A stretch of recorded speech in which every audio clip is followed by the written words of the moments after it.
I bet Violet was looking at me in the beginning of the service wondering, where's this thing? Yeah, where's this thing at, right? Does anyone remember what this symbolizes? Who's yoke? Heard yoke somewhere. What does that mean? You're tethered to the cart. Yeah, you're right. But Gary, you're the horse.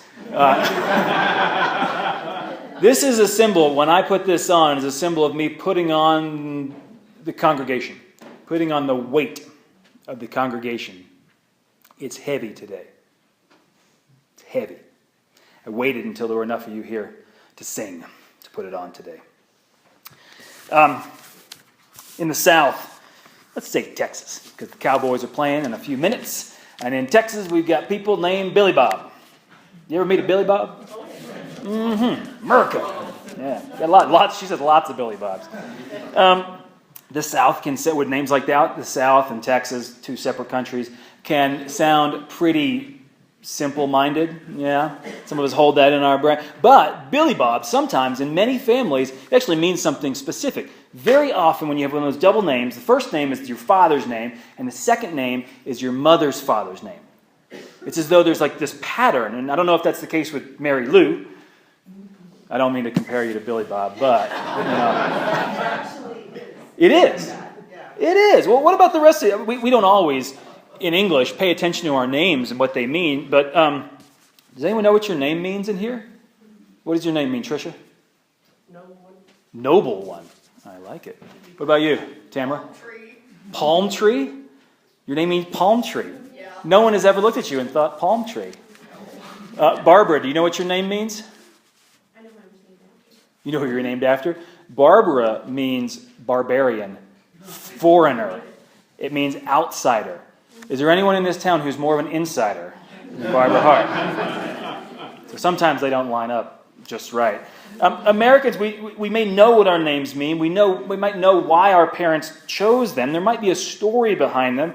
But in everyday life, no one walks around and says, "Oh, palm tree! Look at that, it's palm tree." No, but this happens in a lot of languages, particularly Hebrew. In the Bible, names meant a lot. People outside the Bible, people just in their normal life carried around an identity, and the community knew all about it. There was no way to hide what your name means. So back to the Bible, so many stories are richer when you know what the names mean and why the names matter. We start right in the beginning. Adam. Anyone know what Adam means? Earth, soil, really literally just the dust on the ground. Some cool translations will call Adam a groundling because his name is kind of a shortened phrase of dirt. Other times you'll hear preachers talk about the human who comes from the humus. That's poetic kind of sensibility of Adam. Moses. Has anyone yet seen Exodus? I asked you on Christmas Eve, and no one had seen it. It's actually pretty good. You should go see Exodus. It's exciting. Maybe even more exciting than the Bible. But Moses' name has a really rich meaning. In the Egyptian, and I had to look this up because I know nothing about Egyptian, the word Moses means son, S-O-N, like someone's son, a suffix. It's a suffix in Egyptian just like in English. So I am Hansen, the son of Hans. Or there's Johnson, the son of John. And other languages do the same thing. O. Sullivan is the son of Mick Cormac is the son of Cormac. In Hebrew, it usually is Ben. Ben is the name for son of, and in Arabic, it's Bin. Egyptian, it's Mos. So the Pharaoh, all of you have heard of Ramses. You've heard of the Pharaoh Ramses. His name means son of, the last part, Nzes, of Ra, the sun god, S-U-N in Egypt. So Ramses is the Moses of Ra. So imagine you're Egyptian, you meet this guy, Moses comes up, and you go, "What's your name?" "Oh, I'm Moses." "Oh, you're the guy who's the son of I don't know. You're the guy who doesn't know your father. You're that guy. It follows him around." We miss so much when we just call him Moses. But in the Hebrew, it gets even deeper. His name is Moshe in the Hebrew. Same letters as Mos in Egyptian, but Moshe means scooped out or drawn out, like when you're taking something out of the water. Because as a baby, we know his story. He was drawn out of the water. which is a very odd name. It's not a normal name in Hebrew, but everyone would have known right away, this is the guy who doesn't know his father, so he's probably an orphan, and he was the one who was pulled out of the river back when he was a kid. It's deep what his simple name means, and it happens all through the Bible. Abram becomes Abraham, Sarai becomes Sarah, Jacob becomes Israel, Saul becomes Paul, and all those names mean something. And in our story, first we start out with Elimelech. Elimelech. Weird name. El. Who knows in Hebrew what El means?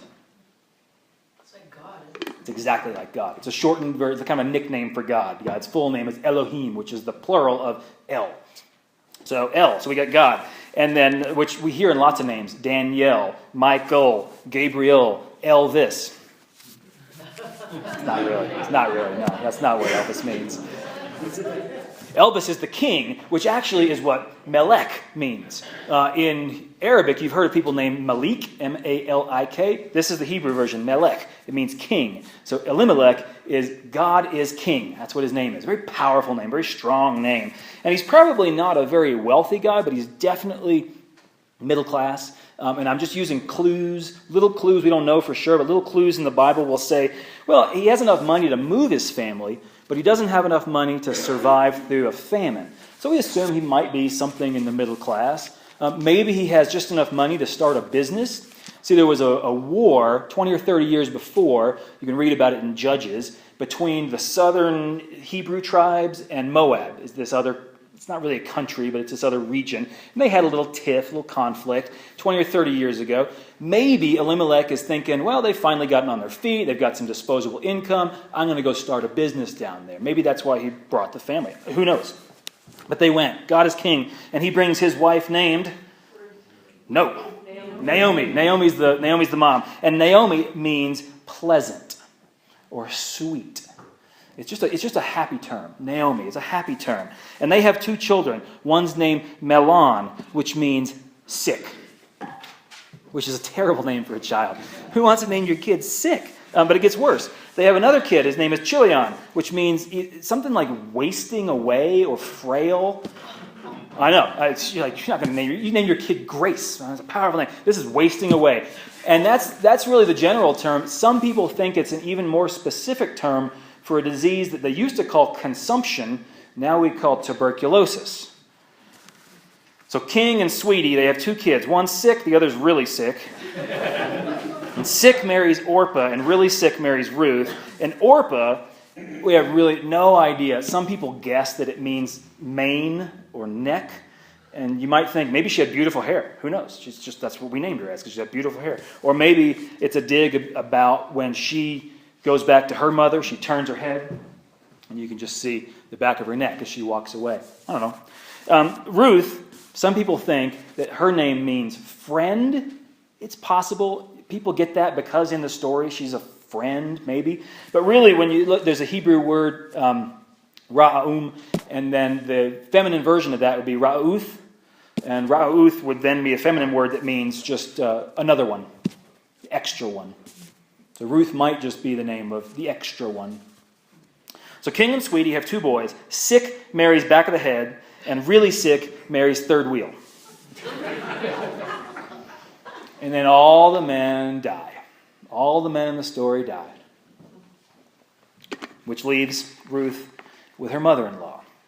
Which leaves Ruth, the young one, with a woman who steps in to be her mother. Sweet and pleasant, tries to make her life something better in the chaos. Pleasant? My husband just died, and my boys just died. I'm brokenhearted. I don't know what we're going to do. I'm terrified. I'm confused. I'm angry. I didn't even want to go to Moab, and now all I have is fingers crossed that I can make it back home to Bethlehem and maybe find some food and maybe find someone who will take me in. And all I have is Ruth. Maybe they get along. I don't know. Or maybe they're like normal in-laws and they fought the whole way. Maybe Ruth loved Naomi and wanted to protect her. Or maybe Ruth just didn't have people. She was named because she was the extra mouth that the family couldn't feed. And so they just got rid of her. And all she had was to go with Naomi. Maybe as they walked north and west and south, About 80 miles is what it took in the desert. Maybe they worked through all the grief that they had together on the road with stories of laughter and of tears. Or maybe they fought and they bawled and they blamed themselves and they blamed each other. I was thinking about their walk. Naomi in this story would have been about 50, which is a perfectly reasonable age in our day and time. But in those days, your average age was about 45, so 50 is the old 80. So she's about 80, and she's walking 80 miles, so you assume she's got to be on a camel. Because you can't expect an 80-year-old to walk 80 miles in the desert. So she's probably on a camel. And Ruth's going to be about 25. She's got no kids, so it's just the two of them. It's just two women dangerously walking, not just because of bandits or because of wild nature, but it's just dangerous to be a woman. In this culture, it's to be a woman is to be property. That's what you are. You're property of somebody. And if no one owns you, finders keepers. If someone catches them, somebody can just walk up and say, well, you know what? I've always wanted a concubine. I'm going to take her. No reason to take the old lady. We're going to knock her off. No one will miss her. So this is a dangerous walk they had. And it wasn't like Ruth could just call the cops. They were on their own solution. It was the only way they were going to get through. And my guess, just a guess, but if you were women walking in that time, probably the safest thing you could do would be to dress up like a man. And if you were women who just lost the people you love, the only thing you could do was to dress up in the clothes of your dead husband, of your dead son. And can you imagine the power that might have been for Ruth to pull on the clothes of her dead husband? Naomi sliding into the robe of her son? And if they tried to forget the grief, it just rubbed up against them. And they smelled the memories of the people they loved. God, just can you take this pain away for 1 minute? No. It follows me everywhere I go. This was my father's T-shirt. And he died 20 years ago last Saturday. It snuck up on me. It does that every year. It sneaks up. If you can see it, it says trout fishing in America. And it has a goofy fish standing with little dinosaurs in the back. You know trout fishing? Yes. Well, the book is from Brodigan. These two guys, the bass player is about 5'4", and the guitar player is about 7 feet tall. And they were playing on the streets in San Francisco. That's a story I hear. And someone said, hey, what's the name of your band? And they were reading Brodigan's Trout Fishing in America, so they just named their band after the book. Right? Cool band. They played goofy folk music. When they would come, they live in Arkansas now, and when they would come through Arkansas, they'd play at this bar called Old Town Grain and Feed, which is a great name for a bar. It's where I grew up because my dad was a bouncer at this bar. He kept things kind of safe. And trout fishing would come in, and my dad would put me up on top of the cigarette machine, kind of in the back, and I would dance on the cigarette machine. They would sing, "When I Was a Dinosaur." And this guy would come out in a dinosaur suit, and he'd blow fire out over everybody. It was fantastic to be 6 years old in that. And eventually my dad follows them to be kind of like a road manager or guitar tuner or hanger-on or whatever it was. Maybe he just got them pot. I don't know. But the musicians would drive the red bus, and they drive a red bus everywhere. It's got over 1 million miles. And my dad and my stepmom, they had a big school bus that they had decked out, and they would sell candles and ginseng. And you wonder why I fit in Nederland.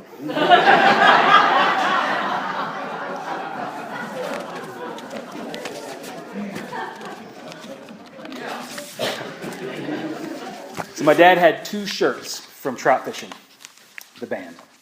And we cremated him in one of those shirts, the kind of black one with colorful fish on it. And I had this one. And I guess it helped 20 years ago. I went fishing a couple times with one of his fishing poles. I don't really fish anymore. I have one of his guitars still. Grief takes time. It takes time to heal. And not just with death, but with all the deepest struggles that we carry. When cancer comes back, when family problems reach a crisis that you can't handle yourself, you lose your job, you can't find a job, our bodies start to fall apart, divorce just lingers, one day at a time. Life was so pleasant, so sweet, but now It's going to take time to deal with. And even after a while, even with time, it's still there. Maybe not the pain of a fresh wound, but definitely a scar to hold on to, maybe forever. 80 miles in the desert, hiding from people who might want to do them harm. It would have taken the women a week. It would have taken them at least a week to walk that. And they arrive in this small village, about the size of Rollinsville, only a couple hundred people, and they're women, so the first place they go is the well. And other women are standing around there. And they're oh my gosh, welcome home. Pleasant. Naomi, give me a hug. Where is Elimelech? What happened? Where are your boys? Is this your slave? Because she looks like she's from Moab. What are you going to do now? Someone bought your house. There is some food around town, but there's no work, and most of your family's died off. And you can't blame Naomi for being overwhelmed as she relives the trauma every time she has to tell the story, with no more answers now than a few days ago when she first decided to come home. Would you stop calling me pleasant? My life isn't sweet. My life is broken, and I've fallen down, and I'm tired, and I'm sad, and I don't know anything, and nothing's gone right since I left here. Just call me bitter. Mara. Bitter. Because that's all I am now. Bitter. And that's how the chapter ends. That's how the chapter ends, but this is never where life ends. Bitterness is never the end of the story. When we go through drama, and many of us are going through dramatic lows in our life, it is okay to feel angry and sad, but we are always invited back. We are always invited back from becoming in habits of cynicism and despair. God is always inviting us back to life. And you might not see or be able to imagine that life could ever be sweet or pleasant again, but God is always inviting us back, because bitterness is never the end of the story. And Naomi knew all too well, she's old enough, she's gone through enough, that life gangs up, but not God. Lots of people think God has a way of piling up our difficulties on us. But God is the one walking beside, offering a hand. Jesus said it this way: in this life there will be trouble. Not might be trouble, not trouble if you mess up, not trouble if you aren't good at handling stress. Jesus said, in this world there will be trouble, but take heart because I overcome the world. Other people, even if you get through that, if you don't think God piles on the difficulties, other people think, well, as much as life throws at you, don't worry, because God will never give you too much that you can't handle. God will always give you just enough that you can handle. Do you believe that? A lot of iffy little responses there. I'm not convinced by that aphorism. I think there's plenty of times in my life, in your lives, when God gave me more than I can handle. The worst times in my life is when I tried to handle everything that God let me have, and I just fell down. Just too much work, too much hassle. And I see it out there with so many people, stronger than me. You have too much to handle for yourself, alone. What I believe instead is that God never lets us have more than we can handle. God never lets us have more than we can handle. Naomi never would have made it without Ruth, and Ruth's story would have been dramatically different without her surrogate mother, Naomi. What I believe is that there are situations and times in our lives when this falls apart and that thing breaks and there's just too much stress over there and you're just on the verge of tears, you don't know what to do. But with your help and with his support and with each other, with people just showing up, we can get through it. Some health problems you're not going to handle on alone. Some family drama, you need each other. There are times in our lives when we need each other, or you will fall from pain to bitterness, from bitterness to cynicism, from cynicism to despair. There are times in our lives we need a whole community to stand up to injustice and a whole movement to pull us out of complacency, and just other people. There are times when the only thing between keeping on and giving up is the willingness of another person just to show up. My name is not sweet, my name is bitter. Okay, I understand you've been through a lot, but I'm here with you now. Maybe we can get through it together. maybe we can start to heal together. Can we do that together as a church, as a town? Can we together heal each other from the pain and the struggles in our midst? Your prayers, and your presence. Together we can make this a place of healing for all those who need it. Amen.